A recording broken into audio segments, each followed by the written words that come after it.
My name is Chetanananda Kurma. Today I am going to tell about Veerappa, our great hero and our tradition. నేటి ఆధునిక జీవన ప్రయాణంలో కుర్మ సామాజిక వర్గానికి చెందినటువంటి వీరప్ప పుస్తకావిష్కరణ కార్యక్రమానికి వచ్చినటువంటి పెద్దలందరికీ ధన్యవాదములు. నా చిట్టి మనసుతో కేಳು కేಳು. Veerappa is an ordinary name. He is the brave and courageous shepherd who lived long time ago, 2500 BC.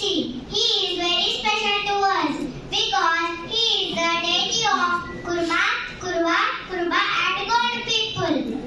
సమాజంలో ఒక్కొక్క సామాజిక వర్గానికి ఒక్కొక్క ప్రత్యేకత ఉంటుంది.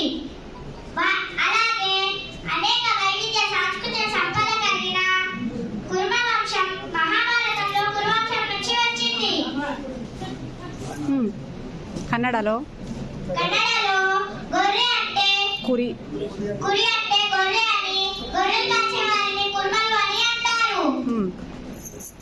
చరిత్రకారుల ప్రకారం 1336 హంపీలో విజయనగర సామ్రాజ్యాన్ని స్థాపించిన హరిహరరాయలు, బుక్కరాయలు కుర్మ వర్గానికి చెందిన వారుగా చెబుతారు. కుర్మల జీవన విధానం గిరి ప్రజలకు, మైదాన ప్రాంత ప్రజలకు దగ్గరగా ఉంటుంది. పూర్వం గొర్రెలను మేపి దాని ఉన్నిని సేకరించి గొంగలు వేయడం ప్రధాన పని. ఈ గొంగడిని జడివానలో కప్పుకుంటే చుక్క నీరు రాకుండా, అదే చలికాలంలో కప్పుకుంటే అమ్మఒడిలో వెచ్చగా నిద్రపోయినంత హాయిని కలిగిస్తుంది.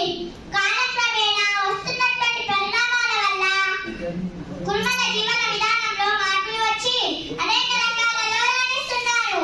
ఇలా మార్పులు వచ్చినప్పటికీ పూర్వపు సంస్కృతిని మర్చిపోకుండా కులదైవం గురించి తెలియపరచాలనే ఉద్దేశంతో ఒగ్గు కథలు,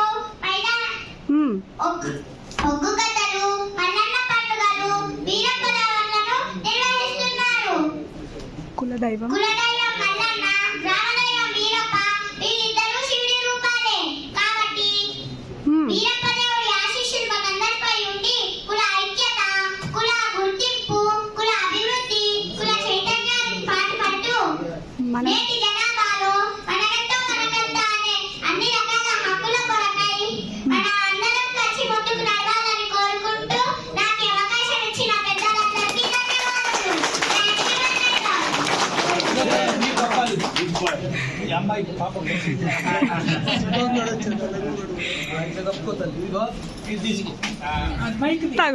మైక్ వదిలేసి ఇది పట్టుకుంటుంది. పూలాగానే ఉంది. Thank you. Great thank you. WhatsApp అన్నాడు కదా.